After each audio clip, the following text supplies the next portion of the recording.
So we're able to do some exploratory analysis. And what we found is that the intervention is more effective for our South Asian population, and more effective for boys than girls. So we can use that data to say, okay, we're tackling inequalities for our South Asian families, but there's still this kind of work that needs to be done between narrowing that gender gap in physical activity.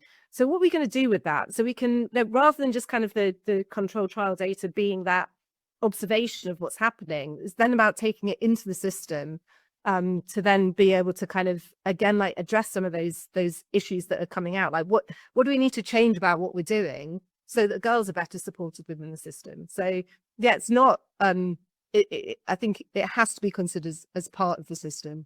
Yeah, and in the long term, it will also provide that iterative. It's a slower process because obviously we've just got the data. Yes. We're now moving in.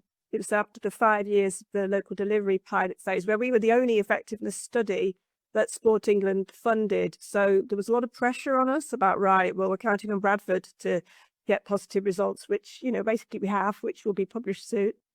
Now we're into this deepening phase, this next sort of 3 or 4 years. I think the findings from the control trial will really start to be able to be influencing practice. So we know, for example, because it's with accelerometry, you can see what time of day a child was active. We now know that the schoolwork was effective. But also fantastically, we've actually changed beyond school. We have changed children's physical activity levels on weekends, which was, the bit that I personally was much less sure about, because you've got less control, and we're talking about families who are very disadvantaged with a lot of pressures, a lot of struggle actually in the last 5 years. A pandemic, cost of living crisis, which all of those things hit our communities harder than most people, and yet still they have responded to all of this messaging and all of this new parks and all this experience to become more active, particularly to reduce their sedentariness, and just light up physical activity increases. So that is